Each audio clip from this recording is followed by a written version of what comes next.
Hi weavers, അസ്സലാമു അലൈക്കും. എല്ലാവർക്കും സുഖമാണല്ലോ അല്ലേ? എല്ലാവർക്കും ദൈവത്തിൻ്റെ രക്ഷയും സമാധാനവും ഉണ്ടാവട്ടെ എന്ന് പ്രാർത്ഥിക്കുന്നു. അപ്പോൾ ഇത് എൻ്റെ ആങ്ങളുടെ കുട്ടിയാട്ടോ. ഒരു 2-3 ദിവസം വീട്ടിലുണ്ടായിരുന്നു.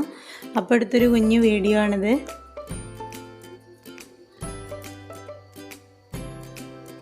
അപ്പോൾ 2-3 ദിവസം വീട്ടിലുണ്ടായപ്പോൾ നല്ല രസമായിരുന്നു. കളിയും ചിരിയും ഒക്കെ ആയിട്ട്. ചെറിയ കുട്ടികളുണ്ടാകുമ്പോൾ നല്ല രസമാണല്ലോ. അപ്പോൾ അങ്ങനെ എടുത്തൊരു ചെറിയ വീഡിയോ ആണിത്.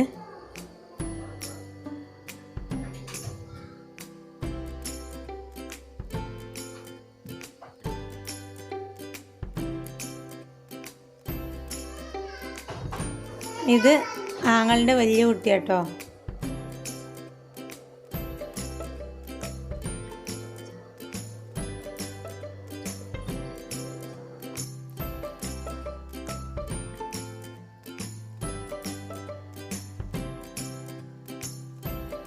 അപ്പോൾ ഇവന് വാതിലിൻ്റെ അടിയിലായിട്ടൊരു ചെറിയ മൊട്ട് പോലെ ഒരു ഭാഗമുണ്ട്. അപ്പോൾ അത് എടുക്കാൻ വേണ്ടിയിട്ട് നോക്കുകയാണ്.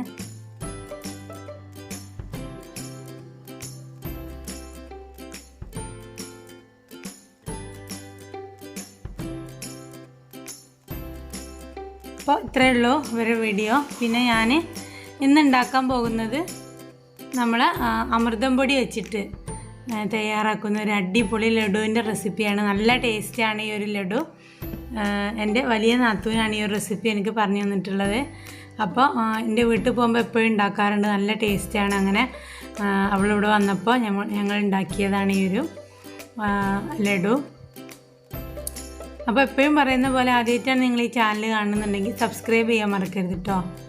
അപ്പോൾ അതിന് വേണ്ടിയിട്ട് 2 പാക്കറ്റ് അമൃതം പൗഡറാണ് എടുത്തിട്ടുള്ളത്.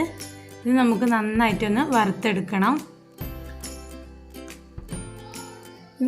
ഇത് ഒരു 150 ഗ്രാം ശർക്കര ഉണ്ടാവും. അതൊന്ന് മെൽറ്റാക്കിയിട്ടെടുക്കണം.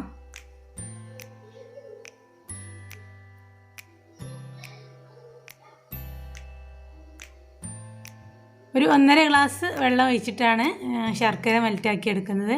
ഇനി ഒരു അരമുറി തേങ്ങ ചിരകിയത് നമുക്ക് ഈ ഒരു പൗഡറിലേക്ക് ചേർത്ത് കൊടുക്കാം. അമൃതം പൗഡറിലേക്ക് ചേർത്ത് കൊടുക്കാം. എന്നിട്ട് നന്നായിട്ട് മിക്സ് ചെയ്ത് കൊടുക്കുക. അപ്പോൾ നമ്മുടെ ശർക്കര ഇവിടെ മെൽറ്റായിട്ടുണ്ട്. അപ്പോൾ തേങ്ങയിലെ വെള്ളമൊക്കെ നന്നായിട്ടൊന്ന് വറ്റുന്നവരെ നമുക്കിത് നന്നായിട്ട് ഇളക്കിക്കൊണ്ടിരിക്കണം. തേങ്ങയും ഈ പൊടിയൊക്കെ ഒന്ന് നന്നായിട്ടൊന്ന് ഡ്രൈ ആയിട്ട് വരണം. അപ്പോൾ അതവിടെ റെഡി ആയിട്ടുണ്ട്. ഇനി നമുക്ക് ഞാനൊരു 2 കപ്പ് അവലെടുത്തിട്ടുണ്ട്.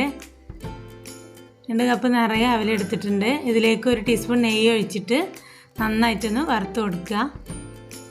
ജസ്റ്റ് ഒന്ന് ചൂടായാൽ മതി. ഇതിലേക്കൊരു 4 ഏലക്കായ ചേർത്ത് കൊടുത്തിട്ടുണ്ട്. ഏലക്കായുടെ ഫ്ലേവർ ഇഷ്ടമില്ലാത്തവർക്ക് ചേർത്ത് കൊടുക്കണ്ട, അല്ലാത്തവർക്ക് ചേർത്ത് കൊടുക്കാം.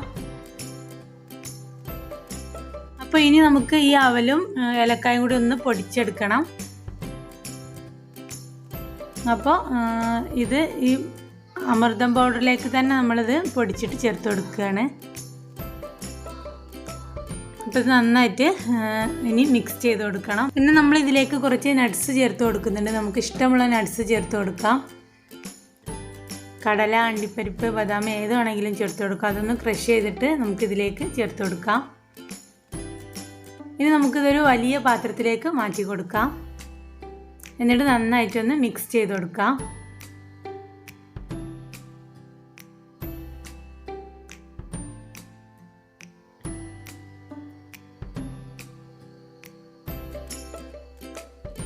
ഇനി ഇതിലേക്ക് നമ്മൾ നേരത്തെ മെൽറ്റ് ചെയ്ത് വെച്ചിട്ടുള്ള ശർക്കര ഉരുക്കിയത് ഇതിലേക്ക് ഒഴിച്ചു കൊടുക്കാം. എന്നിട്ട് നന്നായിട്ടൊന്ന് മിക്സ് ചെയ്ത് കൊടുക്കുക. ഇത്രയേ ഉള്ളൂ. വളരെ സിമ്പിളാണ്. ഇതൊന്ന് വറുത്തെടുക്കുന്ന പണിയേ ഉള്ളൂ. വളരെ സിമ്പിളായിട്ട് നമുക്ക് ഈ അമൃതം പൊടി കൊണ്ടുള്ള ലഡു തയ്യാറാക്കിയിട്ടെടുക്കാം. ഇനി ഇത് നമ്മൾ ലഡുവിൻ്റെ പോലെ ഒന്ന് ഉരുട്ടിയെടുക്കണം. അപ്പോൾ നല്ല ടേസ്റ്റി ആയിട്ടുള്ള അമൃതം പൊടി കൊണ്ടുള്ള ലഡു ഇവിടെ റെഡി ആയിട്ടുണ്ട്. അപ്പോൾ കുട്ടികൾക്കൊക്കെ നല്ല ഇഷ്ടമായിരുന്നു. ഇത് തീരുന്നത് അറിഞ്ഞില്ല, അത്രയ്ക്കും ഇഷ്ടമായിരുന്നു കുട്ടികൾക്കൊക്കെ. വളരെ പെട്ടെന്ന് തന്നെ പാത്രം കാലിയായിട്ടുണ്ട്. അപ്പോൾ ഇതൊക്കെ ചെറിയ കുട്ടികളുള്ള വീട്ടിൽ എപ്പോഴും ഉണ്ടാകുന്ന ഒന്നാണ് ഈ അമൃതം പൗഡർ. അപ്പോൾ തീർച്ചയായിട്ടും എല്ലാവരും ട്രൈ ചെയ്ത് നോക്കണം. മുതിർന്നവർക്കും ഒക്കെ ഇഷ്ടമാവുന്ന ഒരു റെസിപ്പിയാണ്. വളരെ ഹെൽത്തി ആയിട്ടുള്ളൊരു ഫുഡാണിത്. അപ്പോൾ തീർച്ചയായിട്ടും എല്ലാവരും ട്രൈ ചെയ്ത് നോക്കുക. വീഡിയോ ഇഷ്ടമായിട്ടുണ്ടെങ്കിൽ ലൈക്ക് ചെയ്യാനും ഷെയർ ചെയ്യാനും സബ്സ്ക്രൈബ് ചെയ്യാനും മറക്കരുത് കേട്ടോ. തൊട്ടടുത്ത ബെല്ലൈക്കൺ എനേബിൾ ചെയ്യണം. അപ്പോൾ അതിൽ ഓൾ എന്നുള്ളൊരു ഓപ്ഷൻ കാണും, അതിൽ ക്ലിക്ക് ചെയ്യട്ടോ. അപ്പോൾ കമൻറ്റ് ചെയ്യാനും ഷെയർ ചെയ്യാനും മറക്കരുത്. അപ്പോൾ അടുത്ത് തന്നെ നല്ലൊരു വീഡിയോ ആയിട്ട് കാണുന്നത് വരെ ബൈ.